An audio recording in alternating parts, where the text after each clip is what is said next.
If that's the Gazette behind your back, I've seen it online already. Corey, hallelujah. Oh, here's to the murdering psycho. Not me, him. I'm just the attempted murdering psycho. I don't think gallows humour is appropriate. If only there was a handbook so we'd know for sure. Sorry, I don't know why I'm having a go at you. The talk of the street. Talk of the street. The talk of the street. Talk of the street. The talk of the street. Talk of the street. The talk of the street. Talk of the street.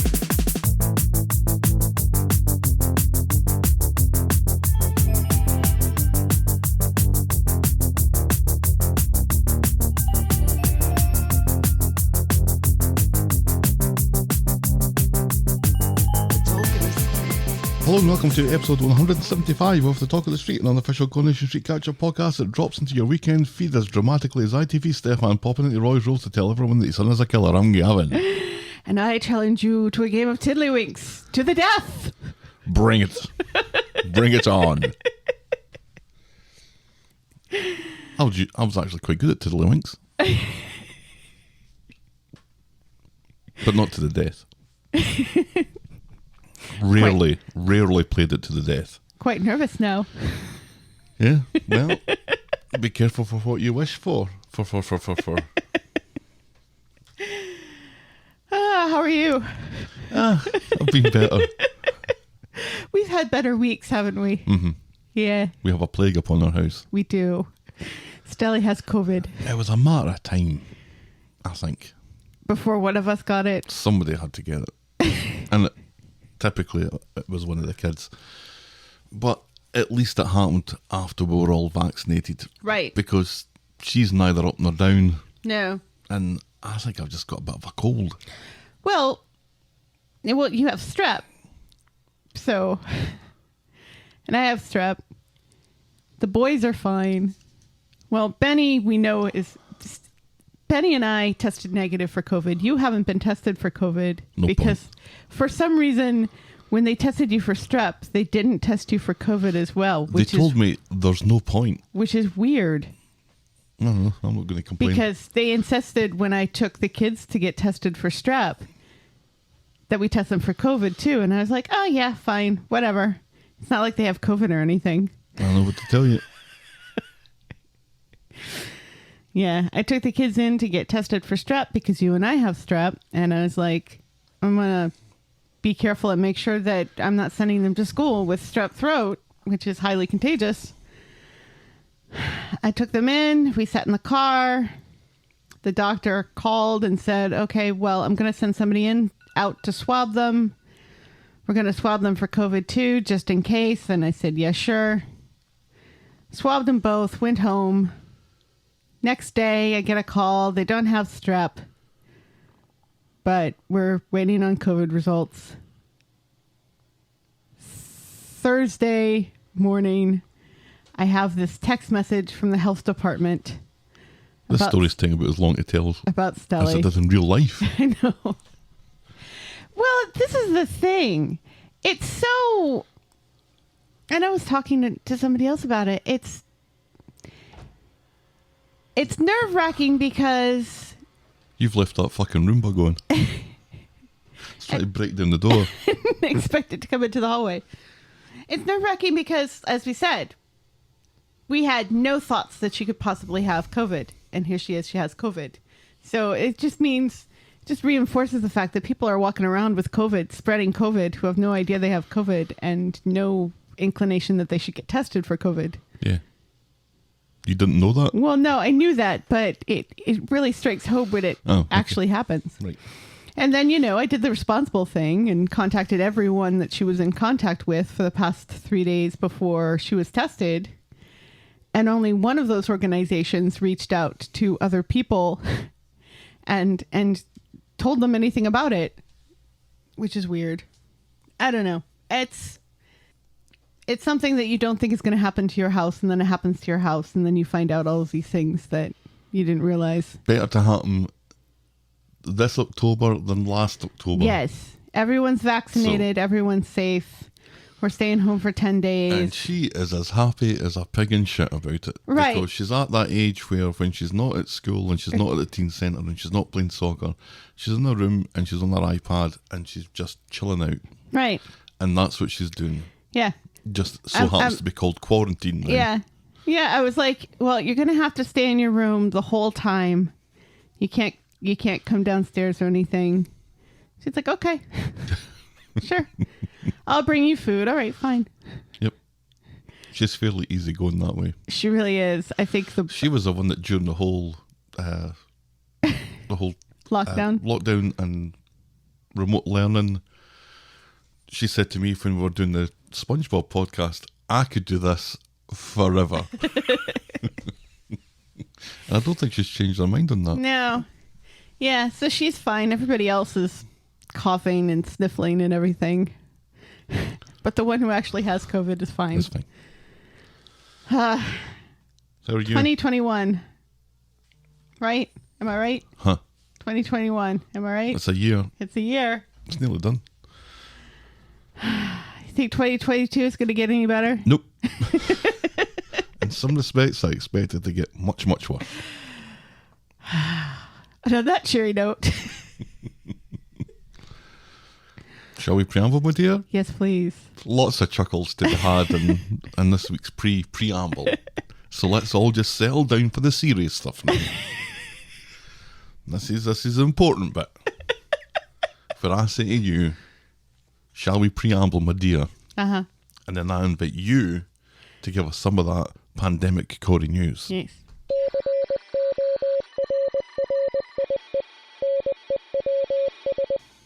Tim's dad rises from the dead with an important message. Stay off roofs? No. Ian Bartholomew participated in a video for Women's Aid about violence against women. In addition to Ian, the actors Don Gillette of EastEnders, Toby Alexander Smith of EastEnders, Jason Watkins of EastEnders, and Corey alum Bill Ward also shared their voices for this important matter. Or was this a TV campaign or something? It was a video produced by Women's Aid, and then they put it on their website and distribute it through social media, and the actors also spread it through social media. So I'm sure it's on television somewhere, not in America where we are, sure. But, you know, I think it's very clever to use these actors who themselves played characters who committed violence against women. I'm trying to figure out if that's a good thing or not. I guess it is a good thing, but I would just think it's a bit triggering. Well, I think that it's good because maybe the message will get to people who wouldn't necessarily, I see, yeah. Listen to things like that. Ian Bartholomew has just been a star when it comes to this sort of thing. Because remember, he wrote that song and sang that song. Yep. No, very good. Yes. At least one Corey fan thinks the pandemic is over and has complained about the continued social distancing of the actors. Just online. the one? Well, one in particular. Oh. Whose name shall not be mentioned.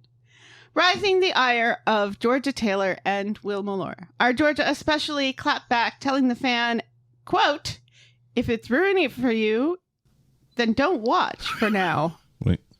As the mom of a kid with COVID, I have to say, you go, girl. But it's ruining their enjoyment of the show that people are socially distanced. Mm-hmm. It's the entitlement of this show is made particularly for me. Right, and only me. This TV show is a bus, it's not a taxi. It's for everyone. Right. Shut the fuck up. Right, exactly. Yeah. And I guess, Will Malore was more like... It's Mellor. Is it? Mm-hmm. I'm an American. I know. I've noticed. He's never sounded so fancy. Mellor? Mellor. Mellor? Mellor. Like Miller. Like Miller with an E. Mm-hmm. And an O. And an M. Well, no, there's no O or E. Well, there is an E in Miller, but it's not where the I. Anyway, he was making the point that, there are scenes coming up with him that will not be as socially distanced, but they are still taking precautions and stuff. And that you just, for things that need to be closer, you're going to see them closer. So, but not every scene needs to be that close. No, not everyone has to be licking the same lamppost here. Right. And the guy was complaining about a scene that hasn't even been seen on the show yet. It was like a picture of them recording the show, one of those stills from production. And a lot of those stills from production, they look really far away from one another, but like actually on the show through the magic of film. Yeah, and sometimes they never actually make it onto the show. Right. Yeah. So quit your bitching. Was this somebody famous that made this comment? No. Oh. No. It was just, some rando. Because in my head, I'm blaming Piers Morgan. And so... As we do for everything. And so shall that remain. I'm not going to start telling people that Piers Morgan's been bitching about Coronation Street. But that hasn't happened. But we can refer to him as a mere rando. Sure. Finally, Mazel Tov to Bev Collard as she welcomes a new grandchild, a little girl named Luna Louise. Luna Louise. Luna Louise. That is a pretty name. That's a pretty name. A pretty ass name. I like that name. She looks so cute. She looks so nice. She looks so at ease and happy, in pictures. The kid? Bev Collard. Oh, Bev does, yeah. Newborns always look happy, don't they? They're always asleep and at peace unless they're crying, and nobody takes a picture of a crying baby. There's a gap in the market. There's a gap in the market. We're going to have to start walking around taking pictures of random crying babies. Yeah, other people's crying babies. Make other people's babies cry and then take pictures. This is getting very dark. I agree. I think anything that I've seen of Bev since Coronation Street, she has seemed very at peace with the world. Yes. I still think it's a bit of a shame that she didn't get her exit. Yeah. And at this point, I don't think they're even planning on it. No. So. It's fine. It's fine. And that's a Corey News. Corey News. I have a Corey News addendum. Oh, breaking Corey News. Yes. A few months ago, we mentioned the fact that Sally Divener was speculated to be going on Dancing on Ice. Yeah, the ice dancing with the stars on ice. To give it its full Japanese title.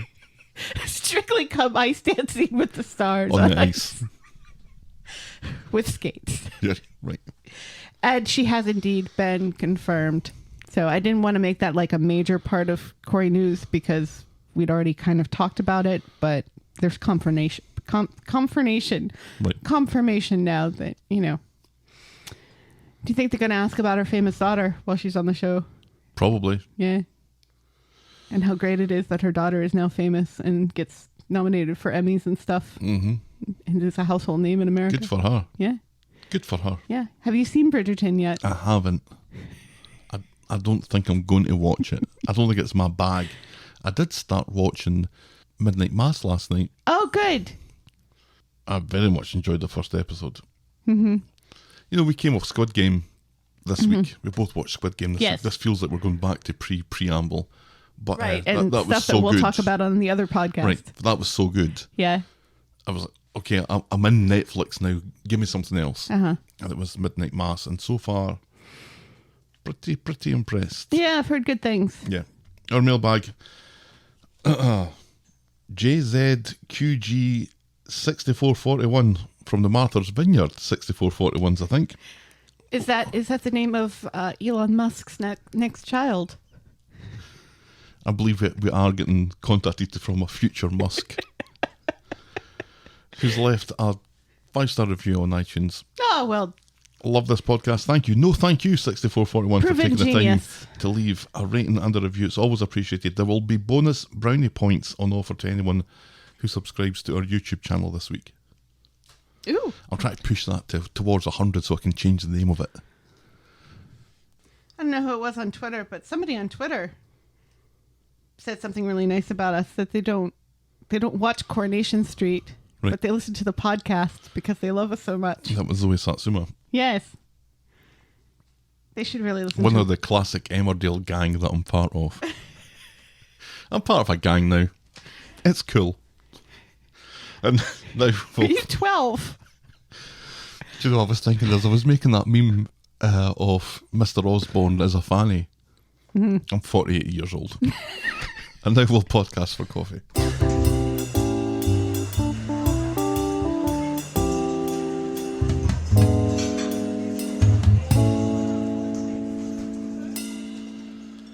Thank you to Anonymous Donor for their purchase of our coffee this week, which for the entire month of October It's for we are breast sending cancer. to Breast Cancer Research Foundation, BCRF. So that's us off to a positive start on that front, Yay! which I guess would have to be because nobody's going to take money from us. No. So anyway, if you want to buy us a coffee next week, you can do so by going to ko-fi.com, that's ko-fi.com/the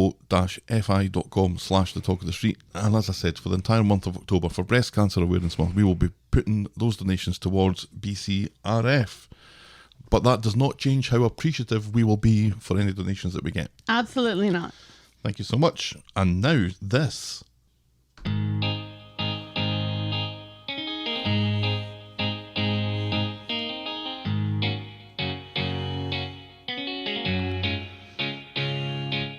Welcome, welcome, welcome. Oh, welcome to Last Shoot Tonight with me, John Oliver. Just enough time to quickly talk about breathing for beginners. This is Gail, isn't it? It is Gail. Who's she complaining to? Sally. It is Sally. What are they complaining about? Come on, you can do it.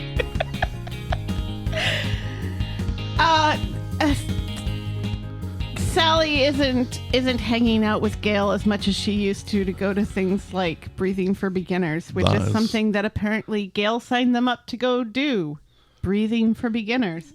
I'm assuming it's like a yoga meditation sort of breathing, not like actual breathing. I took it to be like a ridiculous example. You wouldn't hang out with me because you've got breathing for beginners to go to. Right. But you are spot on. Thank you. Well done.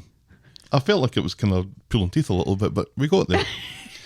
I was Gavin and you were speechless. Yeah, I was gonna be funny, and then I just decided not to. I'm too tired. We all appreciate that.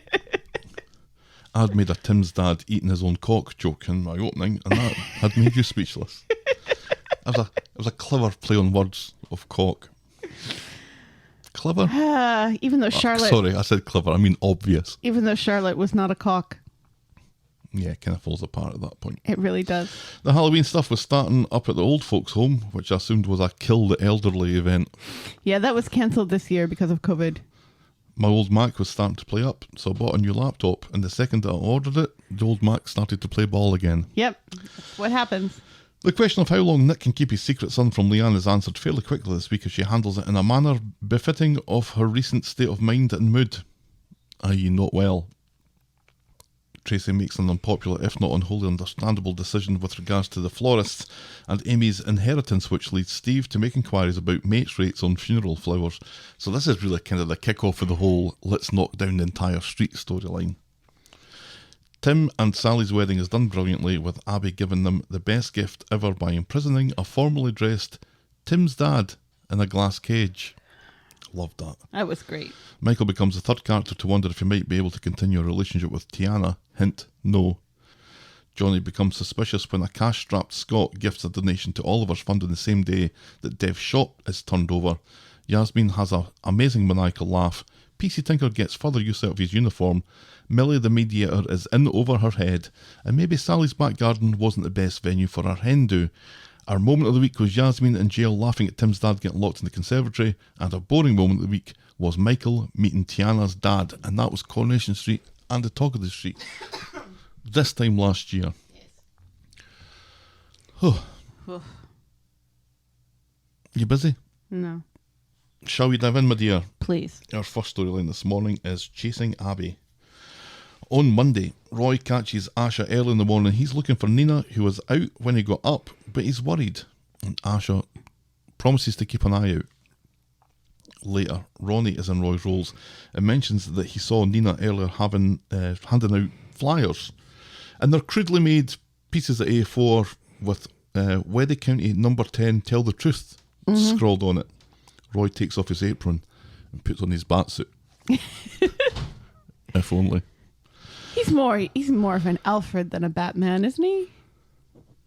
Well, if Roy is Batman and Nina's Robin. No, Nina's Batman. Nina's Batman? Yeah, well, Roy is Batman. He's Batman. He's not Batman, but he's Batman. he's Batman. Right. Not Batman. Right. No. Thoroughly distracted you with all of that, didn't I? A little bit. So Roy catches Nina trying to guilt Jenny and putting up one of her shite posters in the Rovers. She reacts, when there's already one outside the Rovers posted up. Did you notice that? She reacts badly when Roy points out that ITV Corey was found innocent and she could get the jail for this, and she storms off to Weathy County to spread the word there.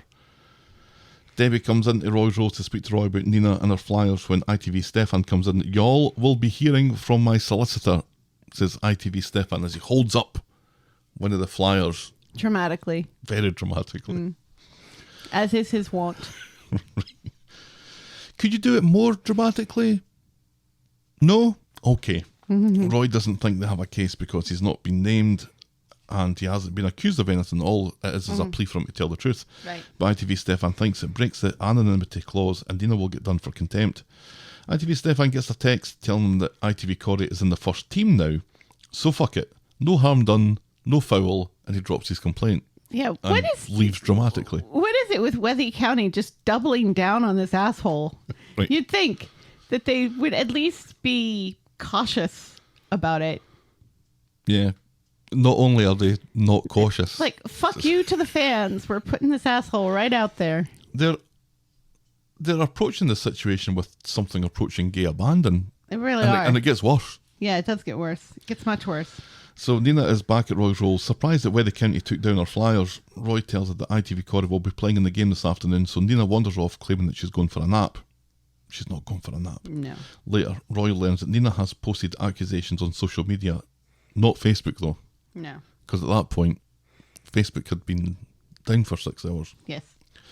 That ITV Corey is a filthy murderer and should be dropped. # Justice for Seb. And we do this thing where the character's social media is so on point that it's like shared 200 times, and despite the fact that nobody's following her. Right. Roy tells Nina of ITV Stefan's warning, but Nina doesn't care. You have to There's be just- vocal about these things, she says. There's just that many people that just really hate Corey. Apparently so.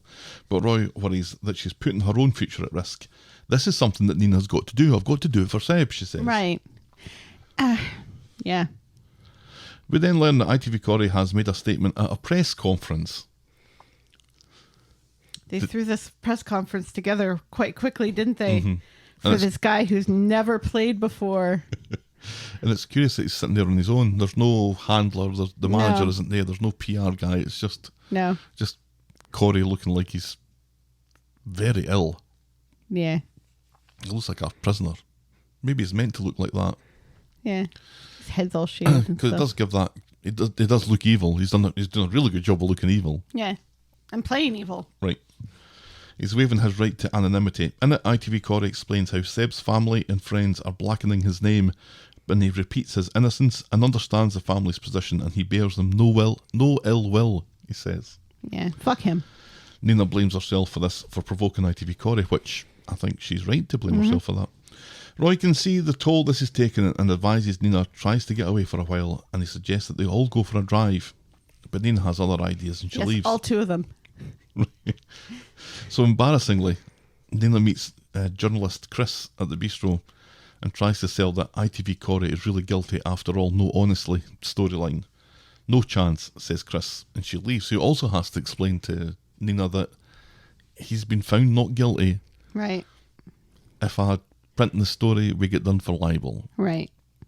And this seems to be a surprise to Nina. Yeah.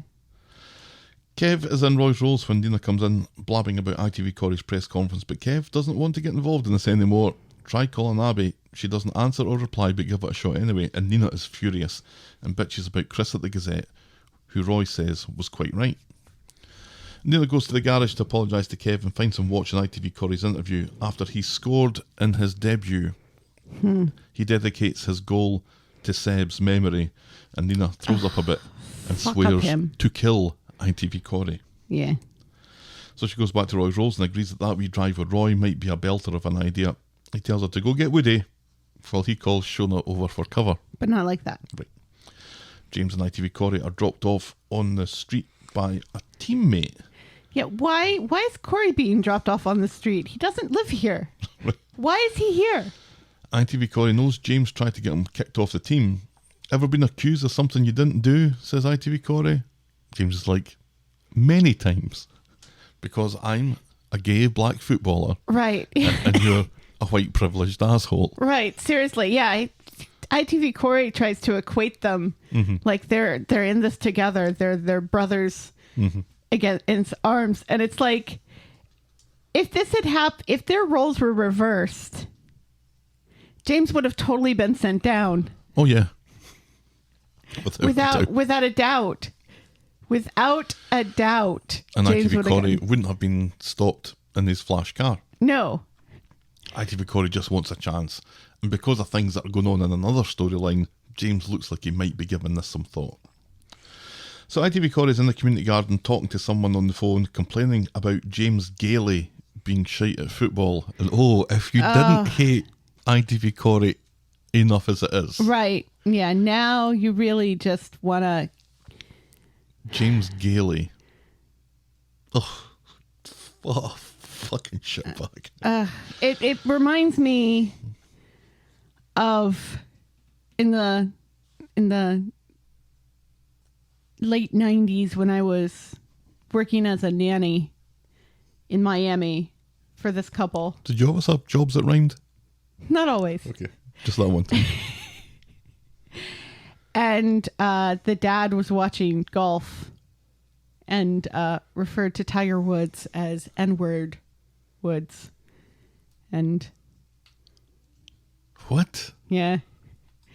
And I'm like, I don't know if I don't know if I'm happy with my work and with the people that I'm forced to live with as they pay me to take care of their children. Yeah. Yikes. Yeah. So Awful. Just want to punch him in the face. Already wanted to punch him in the face. right. So Nina isn't, but your point remains, why is he even hanging about here? Right, yeah. He doesn't live here. Nobody around there likes him. Right. They all pretty much hate him. Right. Why would he want to provoke people? Was his dad, was he supposed to be meeting his dad there since his dad went to Roy's Rolls to yell at people? I'll be in the area yelling at people, son. Just hang about the community garden. I'll pick you up later. Right. After I'm done yelling at people. It doesn't make any sense that he would be there. Because Asha turns up and Asha tells him to fucking bolt. Right. But Nina is in Woody and sees him, and she's revving the engine good style with her big Doc Martin boot. Roy comes out and demands the key off her. Maybe we'll skip this drive after all. So back in Roy's Rolls, Roy challenges Nina on her intentions in the car, and she plays dumb. He says a life for a life isn't the answer, and she needs to see someone to speak through this. She needs some therapy. Well, that's not foreboding at all. No. She storms off and demands to be left alone. Yeah, there's no foreboding there whatsoever. No. On Wednesday, the back page of the Gazette is Corrie, hallelujah. Corrie, hallelujah. Which isn't, you want to punch somebody in the face just because you hate Corey, but it's also a bit blasphemous, isn't it? Is it? Isn't it? Glory, hallelujah. Corrie, hallelujah. I don't know. Also, we changed the words to Onward Christian Soldiers when we were in primary school to Onward Custard Sausages. Also, that's the battle hymn of the Republic, and the Republic is us. You guys don't sing the battle hymn of the Republic, do you? I don't think, was this music written specifically for that? Well, Glory, Hallelujah is from the song, the Battle Hymn of the Republic. Well, then it can't possibly be blasphemous. So I think you've answered your own question. Roy tries to hide it from Nina, but she's already seen it. Roy's still worried about her murderous thoughts from yesterday. She didn't do anything, so she insists that she's fine. Maybe focus on somebody who did do something for a change, Roy, if that is your real name. And she goes to leave. And as she's doing so, in comes Kev, who still hasn't heard from Abby, but knows that she's with a cousin in Doncaster, which probably means that she's with a nephew in Hull. I've been giving Kev such a hard time. Well, as you should. Sally checks on Kev at the garage about Abby. It turns out that she's not responding to Sally's text either, and this gets Kev really wound up. Maybe she just needs some space. So Kev does that by calling her again and leaving another begging message. Right. And that conversation between Roy and Kev just really got my ire up, because that's when Roy says to Kev that, you know, why can't Nina just admit that she's powerless? Did they say that? I can't remember Yes. that. And it's like, really? Really, you want to tell this woman who's lost the love of her life that she's powerless? Well, yeah. Against it and everything. And it's like, you know, if they sat her down and said, look, really, there's not much we can do, but let's think this through. Let's think, what is something that we can do to make this better? Is there anything we can do to make this better? Mm-hmm. You know, in a way that's not libelous. Right. Instead of telling her to just shut up and forget about it. Except you have no power in it, but she doesn't have any power in it. Right, but she does have the power to do something. They just need to figure out something she can do that isn't libelous or murdering people herself. You know? Yeah, I don't know. I can see Roy's point. She does, in this, and what she's trying to do, which is to get Corey dropped from the team, banished from Weathy County, banished from Weatherfield, put into jail and probably killed. She really doesn't have any control over that. Right, but, you know, there's still that bag out there somewhere. Why don't you say, hey, you know, why don't you see if you can dig up some more evidence? Why don't you go walk around there and see if you can find that bag? Is there something you can do to make things better besides me just constantly telling you to forget about the whole thing, which is not helping? At home, Jack has been doing some snooping online and has found Abby's cousin, thanks to some things the gods of plot made him remember in the night, strangely. Detective Jack. He should work for Amy and Addie's detective agency. He'll be their Shaggy. Kev wants... He's scrappy do at the moment. Kev wants his preteen son to message this complete stranger, but Jack has gone one better and scraped his phone number from his LinkedIn profile. So Nina comes back to Roy's Rolls with some apology cake for Roy. He's touched but insists that he's frightened for her, and Nina admits that she would have run ITV Corey down if it hadn't been for him. It's Roy that prevents her from doing something stupid because she loves him more than she hates ITV Corey. And that was nice. That was lovely. And it was kind of, it's the thought of you having to cope with me doing something that stupid that stops me doing that thing that's stupid. Right. And he's like, well, what if I'm not here the next time? Which is true, but let's focus on the positive here a little bit. And also the thought of you is what makes her stop.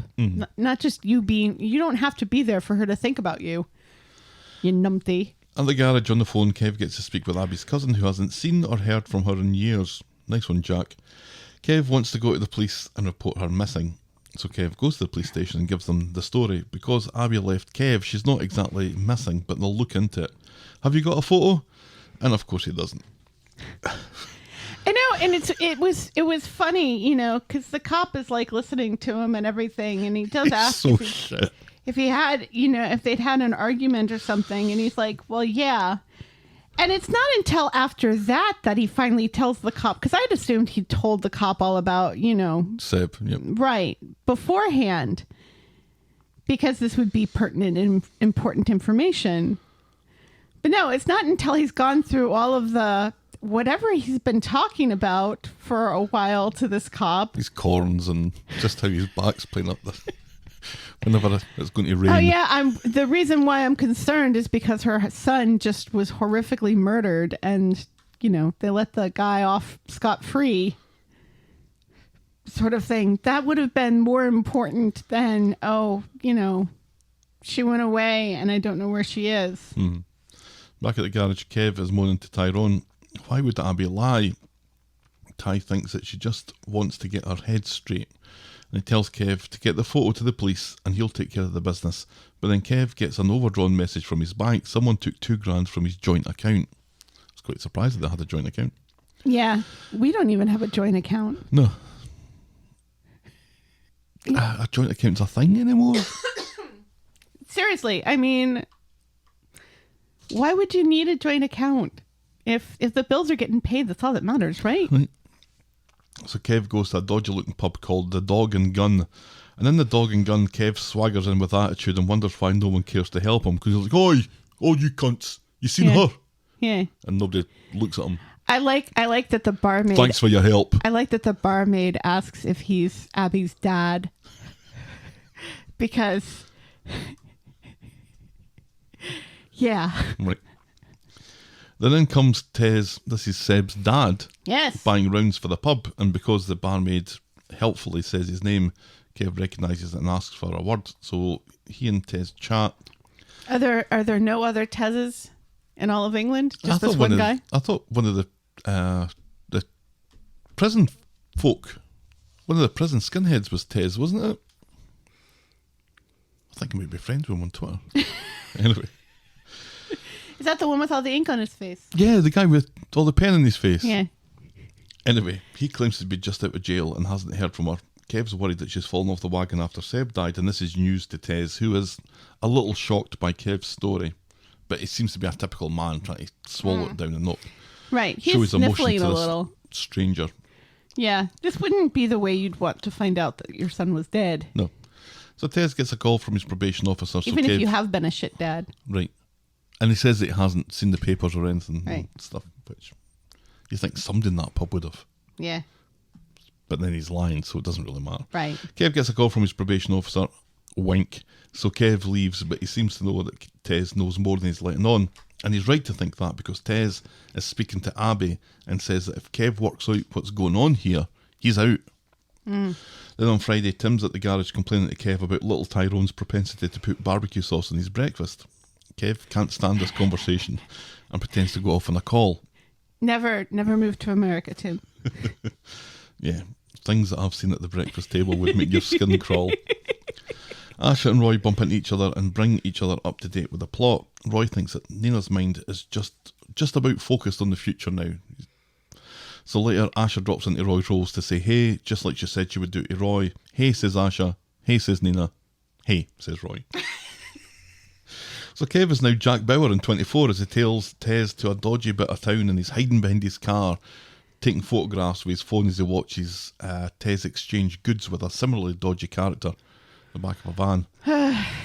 Kev follows Tez back to a lockup where drugs are being bagged up or put in bicycle frames or something.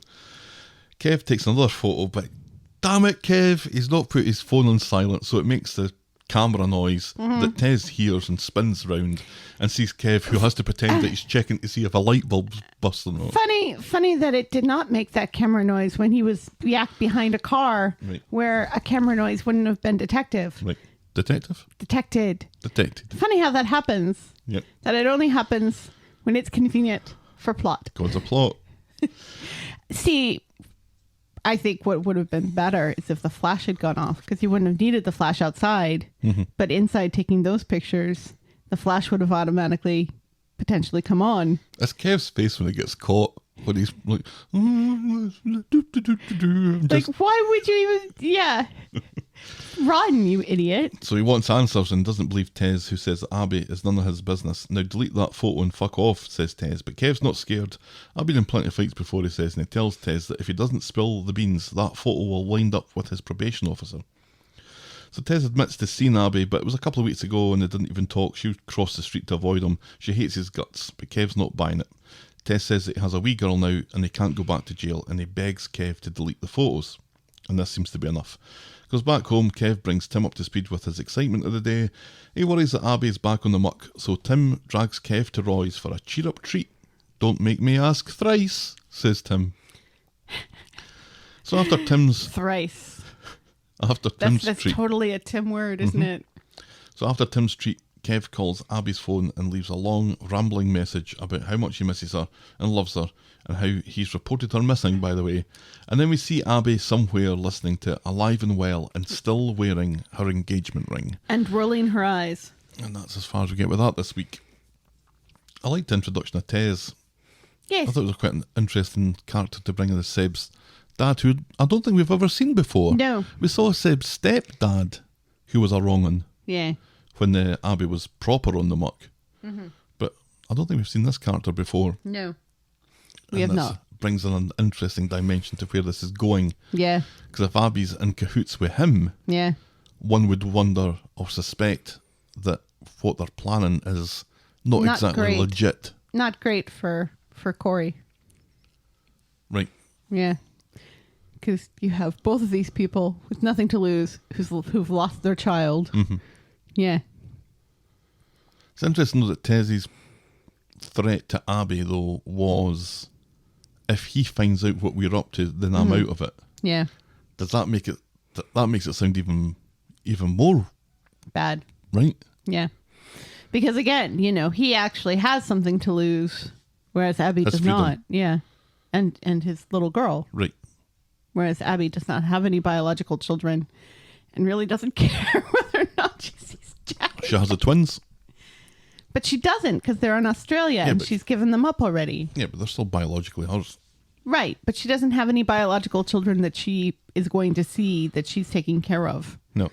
No, she is very much at the no shits to give, nothing to lose Right. kind of stage here. Absolutely.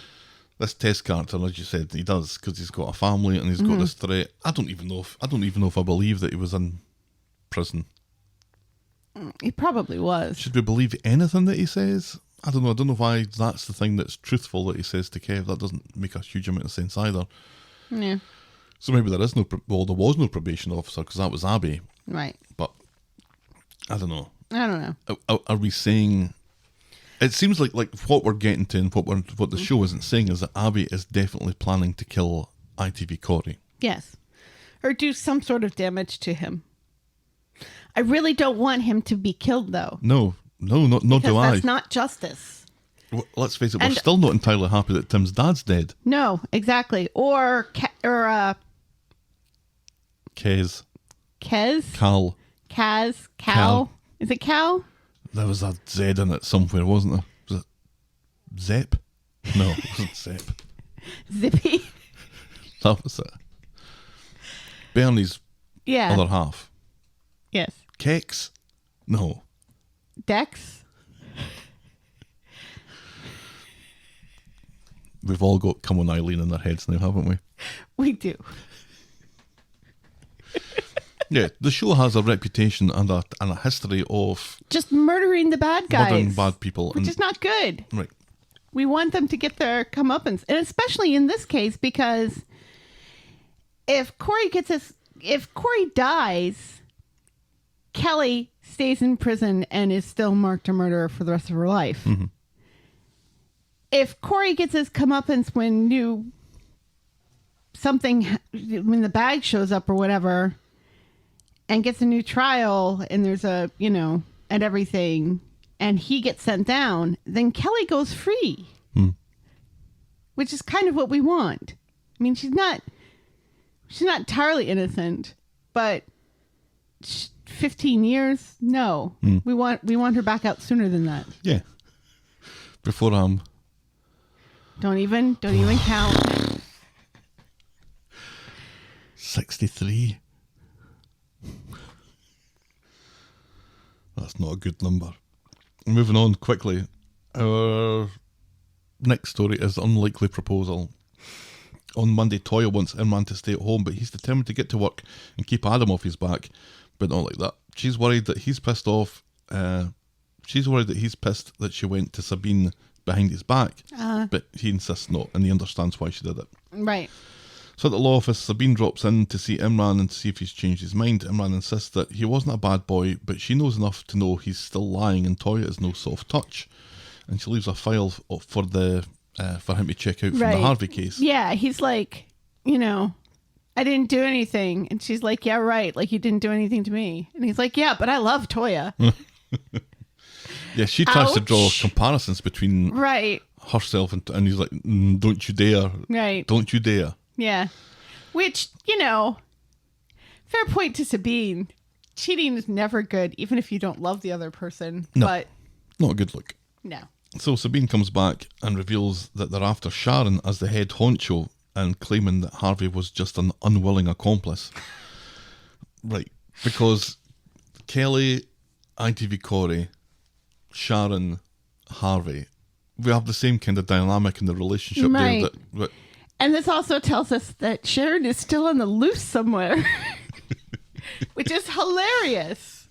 She wants Imran to do some digging with Rita, Leanne and Simon to get some info on Sharon. She reminds Imran that Sharon kidnapped Sam, so she's hardly an angel here. Get me that fucking info, she says. And then for some reason, Simon's having dinner at Imran and Toya's. Well, Toya is his aunt. They are family. Right.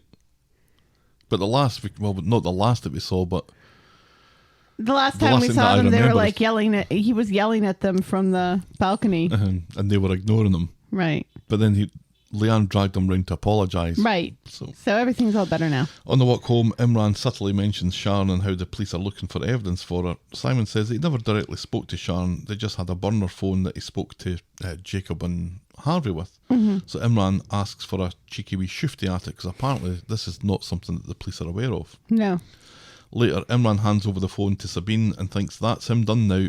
Sabeen thanks him but doesn't think so. Besides, isn't this fun, she says. Oh, I do like Sabeen. No, it's not do like fun. her. See, I don't like her. I think she's great. I like her and I don't like her. But also, okay, so he got this burner phone. None of the information on that phone can be admitted into evidence if it's not something that the police have seen as well. If they've been hiding something from the police in this investigation, the police are going to say, wait a second. Yeah, Give and me that phone. I wonder if Simon wants that back at some Yeah. point. It's got my high scoring snake on it. No, this is a burner phone. This isn't his regular phone. So Still. why does he even still have it? Is my question. Because it's high scoring snakes on it. Imran meets Toya in the bistro and she floats the idea of getting back in the Foster game with a younger model this time. By his face, she reckons that Imran's not keen, but he says, you know what, let's go for it. Toya tells him that he's a good man, and he says that she makes him want to be a better man. And she says that's a quote from a movie. And he says, yes, it is. And the movie is as good as it gets. Yes. Yes. And that's as far as we get with that this week. Yes. Do you know what disappointed me most about this storyline this week? What? We didn't get to see Taskmaster Adam berating Imran about how little work he does. Because that makes me smile. Does it? Yeah. Because it's not like Adam to be so focused on the business, but now Right, but when after it's- months of having no Right. help whatsoever on anything that he's doing, now he decides to Right. get sand Yeah. under his foreskin about it. But when it's Imran doing the, flaking off, then he's like taskmaster. So it's funny, when he flakes off. Mm-hmm. He gets all indignant when people point out that he's flaking off. Now let's remember that Sharon did assume control over the drug gang Yeah, she has control of it now, supposedly. that the other people within the drug gang, they were fine with. Right. Just a change in boss. Right. It's fine. No one's tried to Whatever. fill the vacuum themselves. Right. And they're quite happy for this 60-year-old lady Yeah. to be the kingpin. But didn't some of them object because they were like, well, wait a second, why should you? I don't think we saw the minutes of that council meeting. Because they were mad that she got them all involved and stuff. But it was really Harvey that had this whole plot and everything.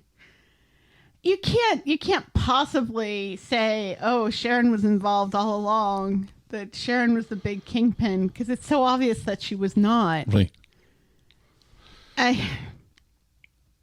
It's just getting more and more It doesn't help her convoluted. case, though, that she now is that kingpin. Right. And also that she did have Sam abducted. Right.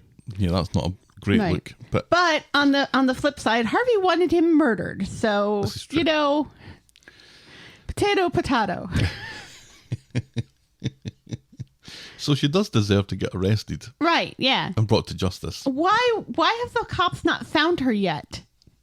Because she's still in the area. Right, she's got to be somewhere. She drove off with that van. Is she doing the papers now for Rita again? I don't know. She drove off with that van. She couldn't have gotten that far. What? She's like in the Bahamas or something Right. with her wee dog. We're no further forward in finding out where Imran spent the night after the verdict. But Correct. does the fact that Abby's still wearing her engagement ring at least douse the flames of suspicion that the two of them maybe got it on? No. You don't think so? No. I think you're reading a little bit too much in that engagement ring. It's quite possible that that's her real life engagement ring, that she's pulling a Peter Capaldi and just doesn't take it off because, her soon-to-be spouse is more important. No, I'm giving the continuity people a pass here. I think that's Kev's engagement ring. Because I think that's there to signify that when she left Kev, it was all a ruse and she still loves him. And that's why she still wears the ring. Because if she didn't love him, she'd have taken it off by now. Yeah. And I think if she cheated on Kev, she'd have taken it off by now as well. That's what I think. That's what I see in it. She was a bit eye-rolly with that stupid message that he left, though. Well, it's Kev. And by the way, I didn't have a photo of you, Abby. Abby! Abby! Abby! Abby! Never mind her dad. He's like her granddad. Shall we move on to dealing with PC racism? On Monday, James gets home to find a letter from the police has arrived that everyone is standing away from like it's a bomb. Ed and Aggie watch on as James opens it up and finds out Ed has left work to watch James open this envelope. His complaint against PC racism has been upheld, and it's an official apology from the police, and PC racism has been executed. If only. So Abby thinks James should be like a dog with two dicks about this, but James wonders what is going to change. Aggie points out that he stood up for what was right, he got an apology, and she's proud of her boy. Do you think this would have happened in my day? She says. Mm-hmm. You're making change here. Continue to make change. I'm so proud of you. Fair point, but it's really not hurting the police at all to write a letter with a formal apology to one person. No. It's not being publicized that they've issued this apology, even though James got a lot of flack and this was like on video and stuff. You'd think that they would. Do you think this is the thing you would call a press conference for?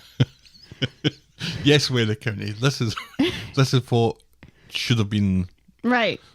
Those media dollars. Mm-hmm. That's what that should have been thrown at, or pounds. Right. The police have issued an apology. James Bailey is our hero. Yep. So PC racism. We are not racists. Look, we're supporting this guy now. Right. We're also not homophobes because we're supporting this guy now. Yeah. Some of our best players are black and gay. So PC racism in the civvies goes to see James to explain away what really happened, repeating that James was driving erratically and was threatening. He's like, yeah, but I wasn't. Yeah, but can you name one thing that I said that was threatening? PC racism admits that he can't remember what was said, and when he learned that James was a footballer, he admitted that he didn't feel threatened. So PC racism goes home to have a good hard think about it. Right, yeah. After he says blatantly to James, I'm not a racist. Mm-hmm. And James is like, but you are. Yeah, you may not know that, you may not think that you're a racist, but that doesn't make you not a racist. I think James said, you might not be racist, but you're doing racist things, or something along those lines. Right, which kind of makes you a racist. Makes you a racist, right. On Wednesday, at home, James has been speaking to the club's PR guy, who has admitted that they weren't supportive enough and they want to make it up to him. Yeah, because the police have issued an apology now. Weathy County is like, oh well. Michael thinks this is great, but James doesn't want to be the only black guy in football who didn't like having racism thrown at him. It's not his problem, but Michael thinks he's a great role model. He has a platform. He should seize this opportunity.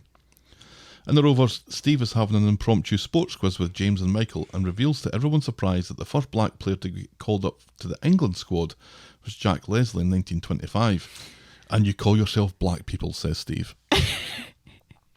And yet Steve also, like, is a doubter about it because he's like, yeah, he was called up, but he never played because they found out that he was black. So. Yeah, which means that they didn't know that he was black when they called him up. Right. It was 1925. Different times. Steve is very keen to get the green light to call James a friend. Otherwise, he's only got Tim. And James just smiles and goes home.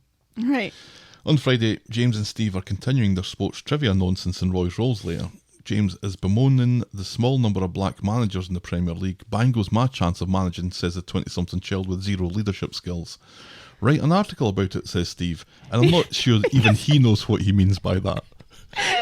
Everybody just wants to write articles. And it's such... Chris, the journalist, is like, I'm right here. This is my job. This is why journalism is dead. Because all of these people with no writing skills whatsoever keep writing things and posting them online. I and blame creating Daniel for vlogs. This is all Daniel's fault. And for some reason get hundreds and hundreds of likes and replies and reposts. It's the most 1 million shares. unrealistic thing in the show. And somebody once died with a blow dryer. So, and also, prisoners watched How I Met Your Mother, but only just season 2. Was it season 2 or season 1? I think it was season 2, which makes it funnier. Yeah, because you don't know the premise. Or hint, you do know the premise. It says so right on the front. Anyway, I can go one better, says James mysteriously. So James has a call with someone at Weathy County and pitches the idea that everyone, or all of the youth players, or just the black youth players, or something, should get coaching lessons, or something to help the black players develop. I'm not entirely sure what the purpose of that was. At home, Michael has learned about James's idea of helping to get black kids involved in coaching. Aggie and Michael agree that this should be James's next step, and he should be the next England manager. And later, James has been given the all clear to work his coaching badges at Weathy County. And I think Weathy County just feel like they owe him one after the whole botched racism thing. I still don't think that they've done enough with the insidious nature of racism here. No. And the way that it's kind of been brushed under the carpet again, it means that we're going to be tackling it again in the future. Right. And people are going to say, oh, not this again. Right. Whereas if we just deal with it properly, right, and really have a deep dive into it, and maybe see how far this this goes within Weathy County and Craig, and maybe make the dialogue and everything a bit more organic, and not Steve just randomly starting spouting trivia questions about like the names of European teams and what city they are in, and then go from that to immediately, oh, well, here's another one. And you think he's going to say another weird random name, but no, now he's going to ask when the first black player was called up. And it's like, really, how does one thing equate with the other? And then, and Roy's rolls with only 25% of players are black and everything. It's like, people don't talk like that. No. It sounds more like, from something from the ad council. People reading lines from a script. Yeah. I found it interesting that, while they do that, they don't say, James asks Steve if he knows how many managers are black. And Steve says, like, what does he say, 20? And James says, not... I've ever done it. Yeah, how many have ever been a Premier League manager? And the Premier League's like 25 years old or something. Right, yeah. He's like 20 and he's like, oh, not even, but then doesn't give a number. Mm-hmm. It's like you've done, the research team for Coronation Street has done all this research about weird names for European leagues and the name of the first black guy called up to play and the percentage of players that are black, but couldn't find the number of how many black managers there have ever been. Mm-hmm. There was a bit of a gaping hole, and it did seem to be. Well, holes do gape. Choice of words there, Gav. No. Phrasing. I'm going to stick by it. And it's kind of Black History Month dialogue. Right. It's like, we need to put something in, so this'll do. Yeah. And I think it's that this'll do attitude to the comeuppance for PC racism, if we can call it comeuppance. I really hope that isn't that this is the end of the matter. But it feels like it is, because he's got his apology. He's got what he wants from Weathy County now. He's got a little initiative and a project to be working on that's going to make a difference, and that's great. Yeah. But I'm looking forward. I don't know that we've dealt with it. I'm looking forward to the next season of Ted Lasso, where there's a Coronation Street crossover and James joins. Oh, no, you've lost me now. The management team. You've lost me. So, moving on then. But more seriously, you're absolutely right. This is just going to go the way of Summer's Let's Get Men Talking About Suicide initiative that she does, and then it's never talked of again, except when it's convenient to remember she does that thing. And as you mentioned about things just kind of pulled from the ether, that there's no dots to join. Right. When has James ever mentioned anything about coaching or managing? Right. We're led to believe that he's a young player at the start of his career. Right. Who's thinking now about going into management. Well, was it Michael? Somebody said to him that you can't play forever. Yeah, that was this week. Yeah. He's still in his early 20s. Right, but he's just had this injury, and I think that may be what the show is kind of hanging all of this on, is that he's had this injury, and so that's made him think about his future a little bit more and what he's going to do after he's done playing. Let's move on to Campaign Sally. On Monday, Tim is collecting parked car number plates and nearly gets his head panned in by a tattooed bald man. Sally thinks that he deserves a pint, and on the way to the Rovers, she spots the counsellor's car from last week parked at a dropped curb. "I am war," says Sally, and she smears boot polish all over her face. Then Sally sees Fergus, who does his best to run away. She tells him about the counsellor and the dropped curb and talks Fergus into giving out a ticket. Right, by using Izzy. Later, yeah. And which is fair pointer, because like somebody in a wheelchair is not going to be able to get up on that curb now because of that car. So Sally's bought Fergus a coffee when the counsellor tears him a new arsehole for dishing out a ticket. Sally stands up for Fergus and puts the counsellor in his place. Fergus is impressed, telling Sally if she was to run for mayor again, she'd have his vote. And this gives Sally some food for thought. So at Sally's, Tim is trying to talk. What? This is exactly what I've written. At Sally, Tim is trying to talk to Tim about her day and the counsellor and how she's missing having a cause to be passionate about. And then she taunts Tim by telling him he can go to the pub when really he isn't allowed to go to the pub. That's what you wrote. Yeah, I think we get the gist of what that means. On Wednesday, it's Tim and Sally's wedding anniversary, and Sally reminds him, "It's a whole 18 months since I found out that you were a bigamist." Right. She ignores the card that he gave her for a letter from the council letting her know that her parking proposals are being considered. She's thrilled and wants to share the news with Fergus, and poor Tim's card is shit. She doesn't even... she opens the envelope, she looks at the front, she says, "Ah," and then drops it. She doesn't even look inside. Sally introduces Tim to Fergus in the pub. Fergus is weird, and Tim is aggressively possessive about his wife and his sense of humour. Sally sends him away while she and Fergus discuss their parking proposal. So then later, Sally arrives at the bistro where Tim is waiting for their anniversary dinner. It's the curry night. Tim is starving, but Sally has something to say, and then Fergus comes in. He'll be joining them. So sometime later, and Tim is still waiting for his curry, as Fergus talks about dog shite being smeared on someone's windscreen the other day. Could have been human, he says. Fergus realises that he's a third wheel here and finally leaves.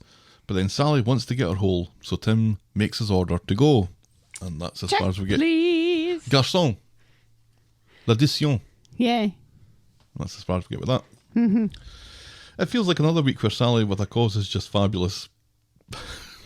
And also, I like Fergus. I'm grown to love Fergus. I like him. I like the inclusion of him. This is an inclusion that feels organic. Organic is our word of the week. It is our word of the week. And you know, I'm just happy that the show is giving him work since his partner, aka Izzy, still can't really work. Oh God, I forget that they're partners in real life. Yeah. Yeah. His addition to this has been, I think, a stroke of genius. There's a little scene where he's reading the map and his glasses fall down from the top of his head. And it's brilliant. Right. And I don't know if it was planned or not. Probably not. Probably not, but it's just, that is Fergus. That Yes. is, and his little quips and what he's kind of like a mini diluted version of Roy to a certain extent. He's kind of Yes. in the Roy mould, Yes. which is one of those He's if Roy and Mary had a baby. that grew at an exponential rate. Correct. Yeah. I think he fits in. Either that or Roy really needs to be in jail. He fits in perfectly to the vibe of Right, the and the street dynamic of the atmosphere street. Yes. I think he's And a great addition. he brings humor into a show that's just really become kind of humorless. Well, in many ways. Wasn't an awful lot to laugh at this week. No. And this is one of them. Right. And even that, we didn't get an awful lot of it. Right. Yeah, absolutely genius. And it's interesting, though, that the parking problems that we were talking about don't really affect another storyline that we're going to talk about. Yeah. A little bit selective about our parking problems, aren't we? Right. That's fine. That's fine. It's fine. Well, maybe that's why they had to park there in that other storyline. Good point. Yeah, I like this. I like where this is going, and I do think that we're getting to a point where Sally's name is going to end up on a ballot at some point. Yeah, for something. Right, I don't know what, but It almost makes me want to run again. oh, let's Almost. back away from that. Right. Our next storyline is Summer in Oxford. On Monday, in Roy's role, Summer is working on her uni application opening statement. Addie tries to help with some Disney quotes, not quotes from Disney movies, but quotes from the Walt actual Disney. Walt Disney, yeah. But Summer has a Zoom meeting with her Oxford mentor later anyway. Summer says mentor, funny. So in the Zoom meeting, the mentor is advising Summer to keep her options open regarding which uni she goes to. Maybe she doesn't go to Oxford after all. And then Addie arrives with a charger and sticks his face into the call, bigging Summer up. Embarrassed, Summer tells him to fuck off. She really wants to go to Oxford, she says. I'm not really considering anywhere else. So later, Addie apologises. No harm done though. Summer has seen her mentor's application and thinks it's miles better than anything that she could have done. Addie points out that thick twats go to Oxford too, and Summer is well smart. Right, yeah. So on Wednesday, Summer and Addie bump into each other on the street. She's still working on that personal statement and wishes there wasn't so much riding on it. At Dev's, Addie is revising corn laws. I'm not sure what that is.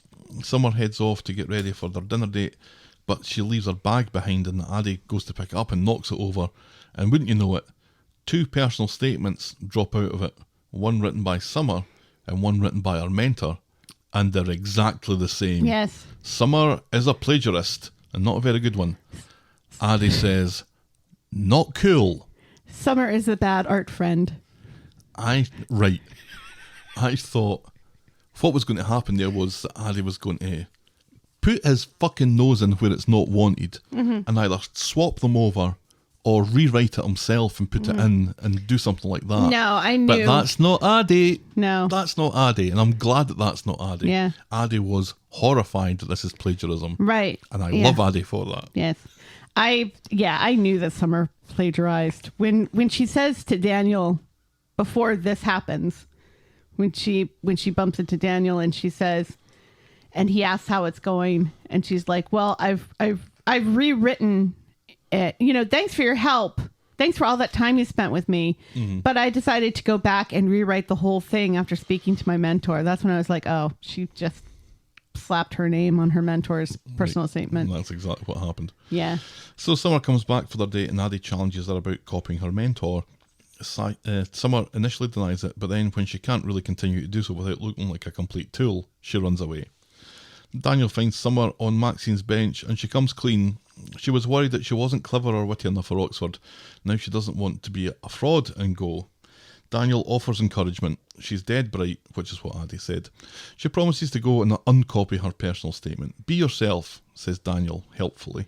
Well, Summer is pincered by Billy and Addie in the street, but before they can get stuck into her, she admits to her failing and promises that she'll be rectifying it pronto. And again, this is such, it's such an Addie, a stand-up Addie thing to do, that he was concerned, so he went to Billy, and He didn't went to worry. the adult in the situation. Right, yeah, and didn't worry about being pegged Grass Right. or a clipe. Yeah. He doesn't care. He cares about Summer, and so is going to do the thing that's best for Summer. Because Addie is the best. Addie is the best, which just makes me not want to read or look at spoilers. You keep your fucking hands off Addie. Yeah, that's our statement. That's our statement. You keep your fucking hands off Addie. He's a treasure. Do not hurt this child ever in this show. You keep your fucking hands off him. Seriously, we will not stand for this. No. However, his I will write a stern letter. However, his Instagram posts with his girlfriend are very cute. On Friday, He's Instagram official with Stop his real being life creepy. girlfriend. No, it's not. On Friday, Creepy. Max is still struggling at school, and Daniel notices them staring out the window all lesson. Max doesn't think he's ever going to need to know Shakespeare and challenges Daniel to name a career where it'll be useful. Daniel can't. And thus I doth do one, says Max, and he leaves, which was See, that was brilliant. funny. But fucking Daniel, it's like when a kid says something like that to you, what you say is, well, it's not, but the themes and everything in Shakespeare are things that continue to happen in real life, and it helps you with critical thinking. Daniel had answered the question already. It's about analysing text and interpreting text. Right. And it's about the interpretation. So there's anytime you have to read something, Right. this is going to help you. Yeah, so the fact that he is like looking at Max like a dazed deer is just ridiculous. Later, Daniel has read over Summer's personal statement and thinks it's perfect. He's glad he was able to help someone, and at her prompting, he goes on to complain about how Max has still been a wee shite who refuses to learn. Summer offers to mentor him. It'll look good on their CV. So at Roy's Rolls, Billy is very impressed with the personal statement. In comes Addie and says that they should celebrate. Summer would love to, but she's agreed to mentor Max. She tells him to come round later and they can go bowling. And by bowling, she means bowling. Right. Yes. And Billy tries to be funny and insinuate himself into that. And then he's like, I'm just kidding. I'm just, whereas Addie's like, I guess you could come. Right. Because Addie is a treasure. So Summer is explaining atomic properties to Max, who is trying not to blink. She inadvertently gets him interested and they have a discussion about it, upon which David walks in with a shit-eating grin on his face and looked a little bit creepy. None of this, though, helps Max understand Shakespeare. No, yeah, this is helping him with his science. Right. So apparently he's doing bad at everything. Remind you of anyone? No. Summer is in Roy's Rolls boasting about her progress with Max to Billy and Addie. Billy is excited about a church litter picking event called Picklet, and Summer volunteers so it'll look good on their application, but then is appalled when Billy actually wants her to do it. Crisis is averted when Addie agrees to do it too. Because Addie is a treasure. Addie and Summer are out picking up litter, and David comes along and expresses how grateful he is for Summer's help, and when she agrees to make it a continued effort, he offers her a free haircut at a barber's whenever she wants. And that's as far as we get with that this week. For all a right. supposedly clever girl, she keeps on doing stupid things. Right, well, she's book smart, not street smart. I'm concerned about two things. I'm concerned that there's going to be a hot for teacher aspect in all of this at some point with Summer developing feelings for Daniel. And also, I'm concerned about a hot for teacher storyline where Max has feelings for Summer. And Summer has feelings for Daniel. Poor Addie. Although it's kind of surprising because we do know that Summer likes bad boys. So maybe she should be with Max. She does like bad boys. She prefers them with bad haircuts, though. Yeah. And Max's haircut isn't that bad. Right. And whereas Addie's hair is glorious. Right. Daniel's hair is Meh. That's adequate. That's number 4 He on got the rid of the poster, beard, isn't it? so we should be happy. Right. Addy's the best boyfriend, but he did look like he was a bit jealous of Max getting Summer's attention. Right. Which I agree. I think can that kind of might understand that. 'Cause become a thing. Didn't Max at some point when they were younger have a crush on Summer? I don't remember. I don't recall that. Who knows? Something was mentioned though somewhere about that. We very rarely see these kids interacting with one another. Right. It stands out when it happens. Yeah. And the fact that David's so shit-eaten, grin happy about it. Right. Yeah. Yeah, because this kid is finally, like, interested in something. Now we're giving Jack P. Shepherd some lines about this. Mm-hmm. This makes it, I guess, more of an important, or it boosts up the kind of likelihood of this happening, Yes. I think. As he descends his own stairs of discovery Right. to see his child equating electrons With football. with football. Our next storyline, our penultimate storyline, no less. Huh? What? Daisy Chain. On Wednesday, it's back, y'all. On Wednesday, Daniel bumps into Ken and Devs, and Ken asks how his relationship with Daisy is going. Daisy says it's early days, and he's wanted to take things Daniel slow. says it's early days. Who did I say? Daisy. Daniel says it's early days, and he's wanting to take things slow after that time he rushed into proposing to Bethany by calling her Sinead. Very wise, says Ken. Oh, and thanks, by the way, says Daniel, for not telling me that I'm punching. Right. And also, Ken uses this opportunity to slag off Americans again. Yep. So Jenny is with Daisy and Roy Fuck Rolls you, Ken. What did we ever do to you? while Daniel fights with his man bag. Jenny doesn't think that Daniel's a good match for her. She's right. Daniel is heading out, and when Daisy asks if he has any plans, Daniel tells her that he's busy with work. He's got to See wash ya. his hair. Daisy can't believe what just happened. So in the Rovers, Daisy's worried that Daniel might be gay because she laid it on the plate and he ignored it. He's a 6.5 at best, and here's me a 10. Nothing wrong with your self-esteem, says Jenny, and just at that, the sinkhole repair guy comes in, and Jenny comes in her pants a wee bit. And this brings us on to this week's hard debate.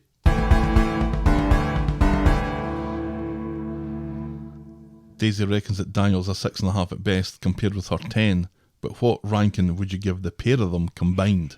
This was hilarious. 0 to 8 points, 9 to 14 points, 15 to 20 points, or 10.5 if we throw in Leo. Which is the sinkhole repair. Sinkhole repair guy. Whose Real tongue- name is Joe Frost. which is super nanny. Anyway, we digress. There So the can two of be them two. together, I don't know. I think somewhere in the middle is where I would have went. The 9 to the 14. The voting though was thus. 10.5 if we throw in Leo, 5%. 9 to 14, which I think is probably where I would have went, 17.5%.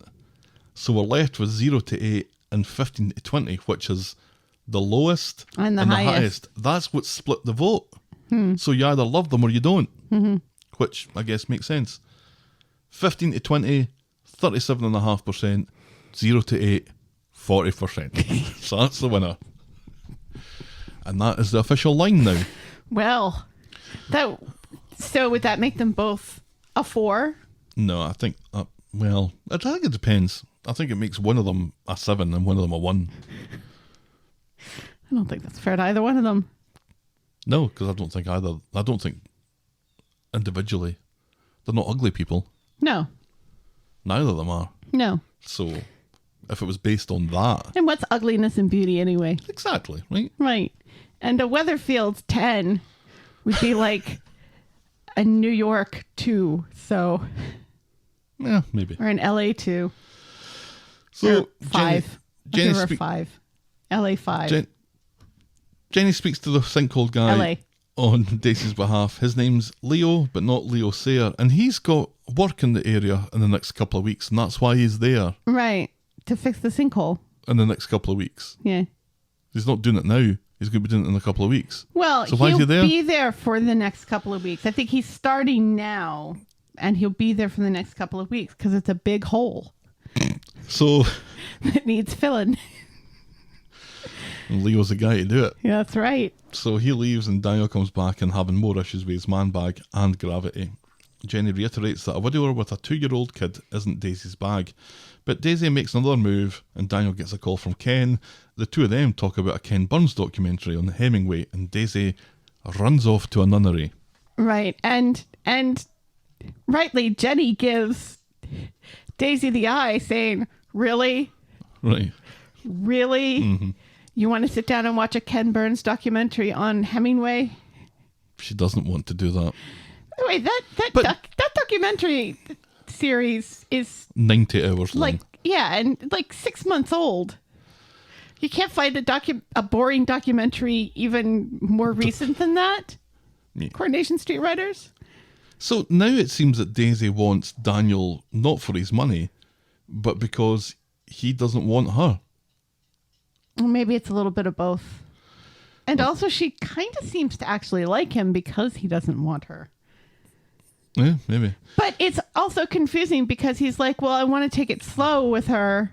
And yet is just constantly brushing her off. Yeah, taking instead it of slow and grinding it to a halt. Yeah, two different things there, Daniel. On Friday, Jenny's telling a story about being mistaken for a dog when Leo comes in. He's all charming to Jenny, who chooses to ignore this and tells Daisy to go serve him and chat him up. Later, Jenny continues to chat up Leo, inadvertently calling him fit. And using a ruse of a future couples night at the Rovers, Jenny establishes that Leo is single and asks if he wants to partake in a beer sampling later. Leo senses he's on for a threesome and agrees. So Jenny continues to push the benefits of Leo to a disinterested Daisy, who thinks that Jenny should heal thyself given the state of affairs with Ronnie, who's still with Debbie at this point. Jenny and Leo are enjoying themselves tasting beer through the back of the Rovers later. Jenny tries to set Leo and Daisy up, but when Daisy claims to be tired, Leo then leaves. And I think it's very obvious to anyone watching this that Leo doesn't fancy Daisy. No, he Leo fancies Jenny. And Daisy's pretending to play it cool. And that's as far as we get with that this week. Yeah. Why does Jenny not notice this? Because it's so obvious. Well, because she's desperate to get Daisy off of Daniel. And also because whereas men think that they're attractive to women half their age, women don't necessarily pick up on that or expect it and are surprised by it. I don't think Leo's that young. He's younger than Jenny. Younger He's than closer to Daisy's age. Do you think? Yeah. I don't think it's that remarkable. Well, you wouldn't. What's that supposed to mean? Yeah. You have young women throwing themselves at you all the time. It's a curse. It's a curse. Or you did back when we used to go to restaurants with waitresses. Yeah, that's never a thing though. Not never Totally a counts. thing. But then, anyway, it seems like an odd story to carry on in the next week. The fact that it's really Jenny that Leo is interested in. Right. But I think the payoff for this is when Daisy realises this. Yeah. She's not going to be happy. No. Because here she is. She's stuck in the Rovers now. She hasn't really had... Well, she had Ryan. Right. For a she brief didn't spell. even really want him. No. So, Because it was easy to get him. so all she's really been there for is to disapprove of Johnny. Right. That's all she's And to really break done. that up so that Jenny and Ronnie could, But then Ronnie went to Debbie, which I thought that wasn't actually a thing. Yeah, I wasn't sure. But apparently it is. I think the whole Leo and Jenny thing, though, is going to remind Ronnie of what he wants, what he really, really wants. I think it's going to remind Johnny of that as well. Yeah, because Johnny comes back and they have, they're talking and he gives Jenny an open invitation to come visit him with Biscuits. Garibaldi biscuits. She wants to help him decorate the place. Yeah, she wants to bring over some frilly pillows. But not like that. And he just wants biscuits. Yeah. There's a kind of nice little end to that relationship, if that's what it is. But I think he's going to feel a little jealous to see Jenny Right. moving on. Yeah. Although he gave Ronnie his blessing. So, but I think the fact that it's moving on with a much younger man is going to Right. affect both Ronnie and Johnny Moving on to our final storyline and somebody today. else whose name ends in a knee. We'll have to find one. Johnny, Ronnie. If it rhymes, that's fine. It doesn't Yeah. matter. Our final storyline today is Curry Wars. On Monday, at home, Zeedan is disappointed to learn that they're low on bookings for tonight, and he tells his gran how to suck eggs by saying that they don't make as much from takeaway as they do from punters who come in and sit down at the table. Right. He has an idea to bring those punters in. Debbie's in the Rovers bitching to Ronnie about ITV Stefan when Zeedan comes in loudly asking to put flyers up for a special event. Debbie quizzes him and learns that Speed Dial is having a tasting night tomorrow. Should be smashing. So at Speed Dial, Yasmin is sampling the menu and thinks it's top notch. And then Alia comes in with some bad news. The bistro is also doing a curry themed tasting menu cheaper than theirs and giving away some free booze as well, and they quickly realise that Zeedan has blabbed to the fucking competition. Oh, pig's tits, says Zeedan. Zeedan determines to have a word with Debbie about this, despite Yasmin's advice to just suck it up. So he goes to the bistro and accuses Debbie of stealing their idea. Debbie calls it healthy competition and refuses to move her event. Zeedan calls them a novelty act while Speed Dial is the real deal. Then you'll be fine, says Debbie, and she bids him a good day, sir. I said good day. I say to you, good day. Zeedan gets back from his meeting determined to metaphorically kill the bistro by contacting their suppliers and ordering only the very best. Alia has her doubts, but Yasmin thinks it's great that Zeedan, hair and all, are back. And on Wednesday, Speed Dial's bookings are actually down after Zeedan's promotion. Good work, Zeedan. He hopes for walk-ins. Yasmin is more worried about walk-outs. Zeedan goes out to drum up business. Yeah, she and tells seems to Yasmin think... to blitz the socials. She seems to think that if people walk in and it's not busy and packed to the walls, that they're going to walk out. Somebody's got to be the first person that comes in. Right, yeah. And also, I walk out if, it's balls to the wall in a restaurant. Because I don't want to be in a packed place and I'm going to have to stand around and wait to get a table. Right. I walk in and it's like mostly empty. I'm like, great, perfect. Seat me now. On the street, Zeedan winds up Debbie and her generic curry night. She's just happy the good people of Weatherfield have a choice. Big spenders gonna spend, and she even takes some of his flyers for her tables, which just rubs it in a little bit. Right. Yeah, but also seems very suspicious, and I don't know why he gave her those. No. For somebody who Because where they're claims, going is the bin. for someone, well, it's going to her having the phone number and finding out what their menu is going to be and everything. Well, she had a number anyway, sure. Right. It's outside Well, still. the restaurant, for fuck's sake. Yeah, for somebody who claims to be such a smart businessman, Zeedan is just thick as a brick sometimes. Yep. Later, the Speed Dial bookings are picked up and Zeedan has got the Weather Gazette food critic coming in, but Yasmin has awful news. Navid, the chef, is called in sick with shingles, and now they're woefully short-staffed. We'll just have to knuckle down and get on with it, says Yasmin. Teamwork makes the dream work, she says. Do you think Naveed is old enough to have shingles? Yeah, as long as he's had chicken pox. Right, but that's the thing. He seems young enough to have gotten the chickenpox vaccine, which would mean that he would have never gotten chickenpox as a child. Well, he doesn't have shingles, as we find out. Well, yeah, but still, it seems like a weird thing to claim to have, to call out for one day. Theresa Miles, the Weather Gazette food critic, shows up to an empty restaurant. Where is everyone? I like her glasses. Zeedan suddenly twigs. All those bookings, they've been had. So he and his unmovable hair that not even like can escape go off to shout at someone about it. And he chooses to shout at Debbie, accusing her of making fake bookings. Then he spots that they're serving his food, and then who comes out of the kitchen? It's Navid. So much for the shingles. So Zeedan sacks Navid on the spot. Right, because Debbie has only hired him for the night to do this cooking. Debbie's constant doubling down on this really bothers me. Doubling down on the curry night. Right, yeah, and just always just one-upping and one-upping and one-upping and just like slagging them off, It would have been one thing to oh, they're having a special tasting night. I'm going to book a special tasting night on the same night. But then she makes it also curry, which is something that they don't do at the bistro.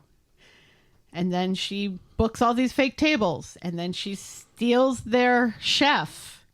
It feels like overkill. It is.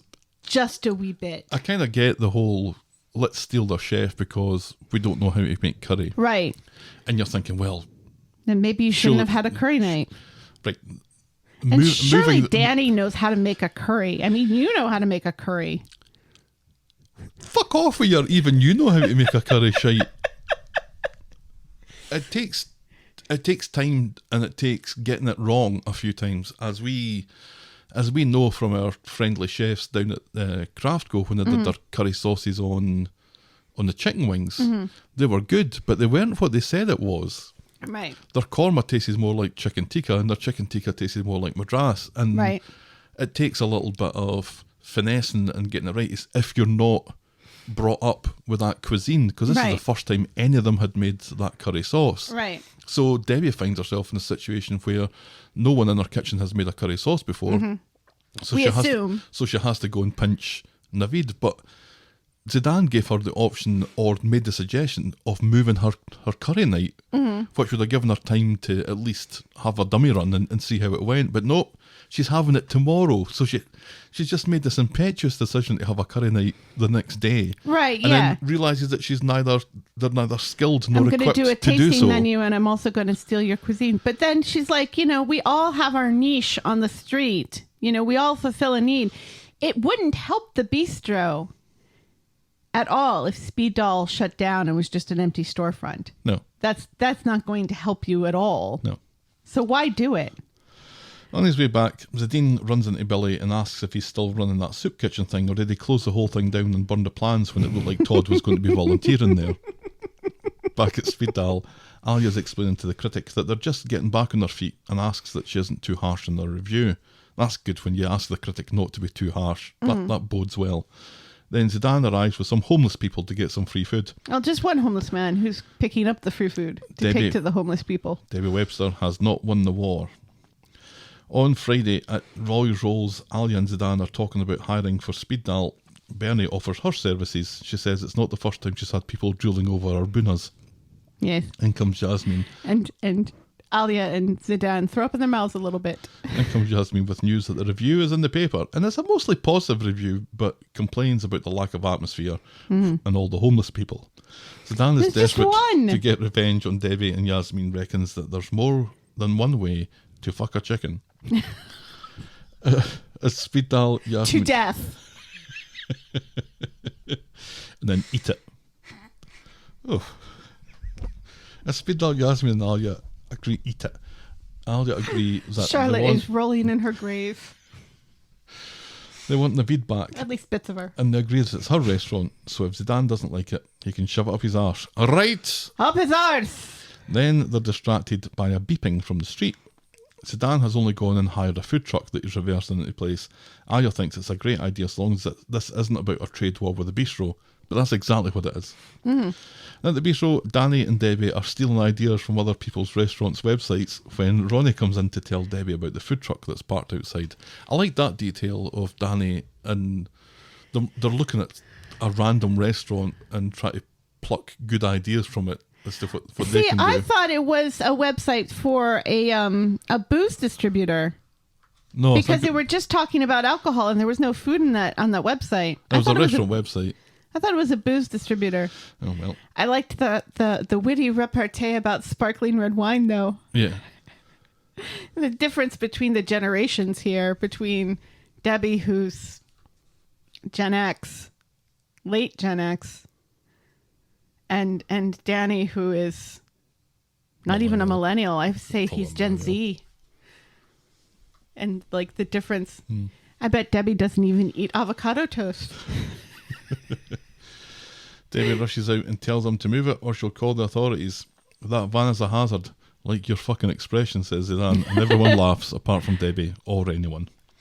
Then Yasmin is serving a customer when Zeedan comes downstairs to refresh supplies, and he's shocked to discover that the customer is his father-in-law, Hashim. I don't think it's actually named, but that's his name. who Yasmin doesn't know. Privately, Zeedan tells Hashim that he thinks that they're even after that beating that he took. Well, maybe for cheating on my daughter, but not for stealing 50 grand, he says.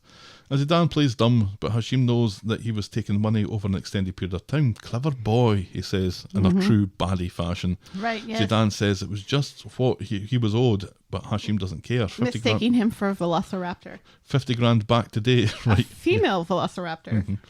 50 grand back today, you prick, or I'll take your business. So Debbie renews her complaint to Alia and Zeedan about the truck. Alia tells her to get to fuck, but Zeedan is having second thoughts and doesn't want the council involved. Zeedan is phoning around for short-term loans when Yasmin is chuffed that the food truck thing has been knocked on the head to placate Debbie. Talk of the devil, and Debbie arrives. Yasmin manages to gently chastise Debbie for all her antics the other day and gets an apology. They all agree to work peacefully together in future. There's room for both businesses. So back home, Hashim drops in on Zeedan and tells him that if he can't pay up today, then he's going to have to get some value out of the speed dial business by laundering his money through it. Zeedan can't do that. He doesn't even do the accounts. You're a resourceful boy, says Hashim. Figure it out. So he has a restaurant, right? Hashim has a restaurant out of his own and was basically using Zeedan as slave labor for it. Right. But he's also some underground thug. He was a gangster. We knew he was a gangster. They said a few weeks ago that it turned out that my father-in-law was a gangster. That was after the beating, I think. But he also has a restaurant. He must be laundering money through that restaurant as well. It's the bada bing of... You would hope so, right? Yeah. So later, Yasmin is laying on thick about how proud she is of Zeedan and how he handled the Debbie situation, and when he tries to tell her about Hashim's demands, she gushes that he's the restaurant's saviour, which makes it harder when Hashim calls to find out if Zeedan is in, and he has to say yes. And that is how we end this week's episodes. Yes. Because the whole problem is getting the 50 grand back. Did Right. Speed Dial need 50 grand exactly? Well, that's how much was stolen. That's how much was stolen, right? We never find out how much was stolen. It was just a bunch. All the money out of the business account was taken. We don't know how much it was. Zeedan arrives and says, I'll throw 50 grand into it. Right, and that covers it. But would 15 covered it? No, probably not. But 15 grand This wouldn't also- have covered it. of all of the money for the business, I probably wouldn't have made it up, but it would have been enough to get back on their feet. yeah, I suppose. It also really confuses me because we were kind of assuming that Zeedan knew about the whole bank thing. We thought that he was a guy who stole the money. Right. It doesn't look like And that's then the just case. gave the money back. Right. So that leaves that kind of open on, who is it just are we to believe that it was just some random person that did that on the day that Zeedan just happened to come back and offer the money to them? Mm-hmm. None of that makes any sense. No. There's something we're not seeing yet.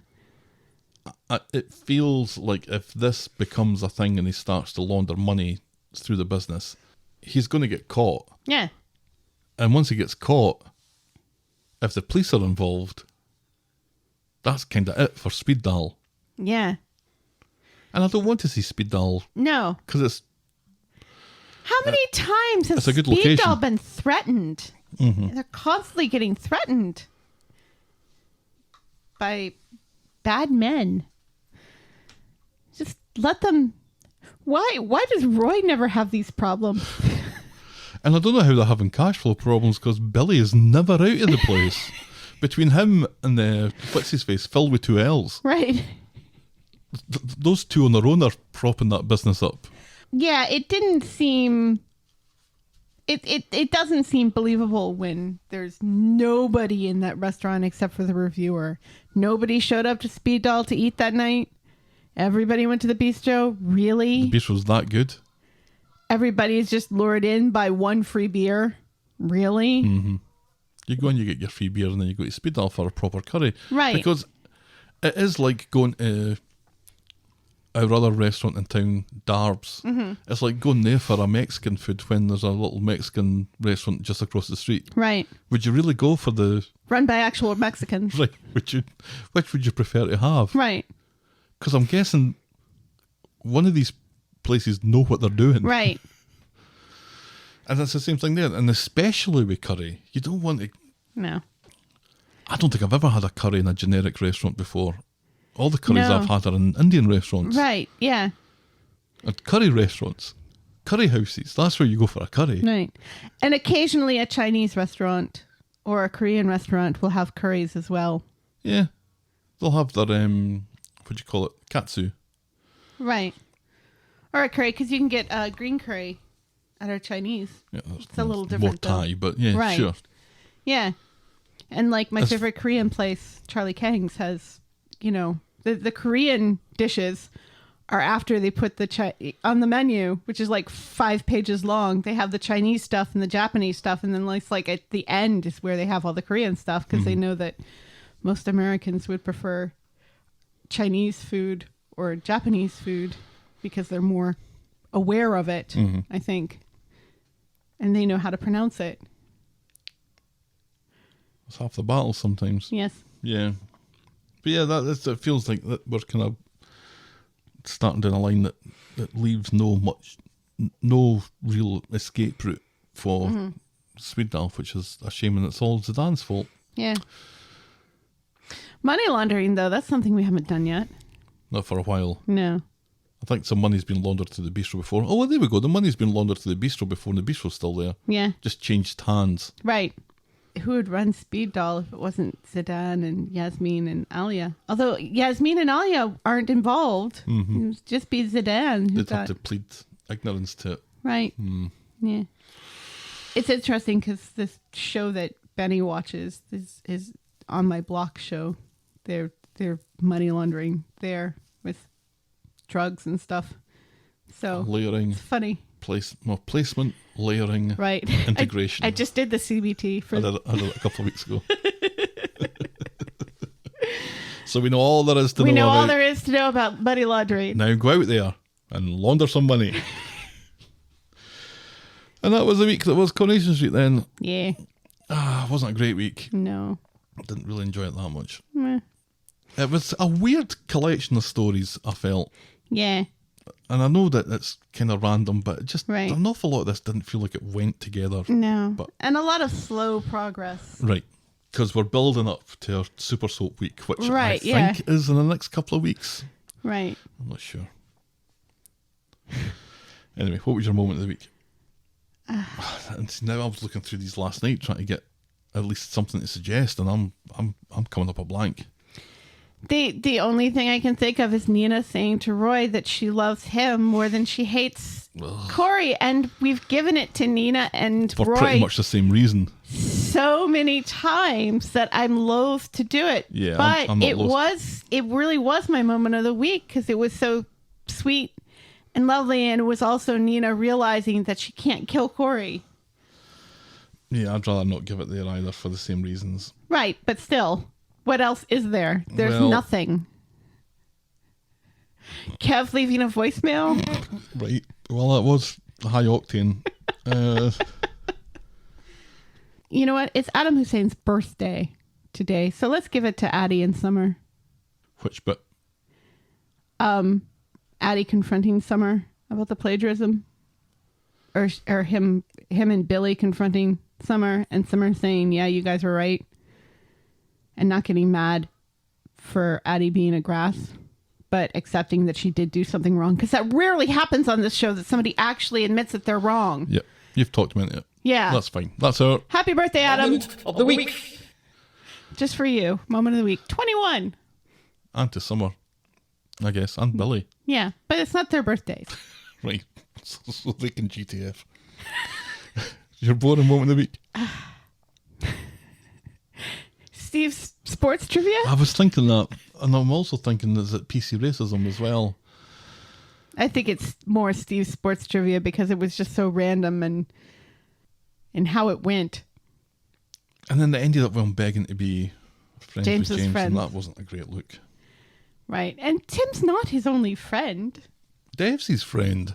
Right. Kev's his friend. Right. Tyrone is his friend. Little Tyrone. Yes. Tim started doing this now. It's never Tyrone, it's always Little Tyrone. Right. And I approve. Yeah, Steve's sports trivia. That's our For a moment of A boring moment of the week. Thank you. Sorry, I'm playing with a dinosaur. That's how boring it is. Please tune in next week.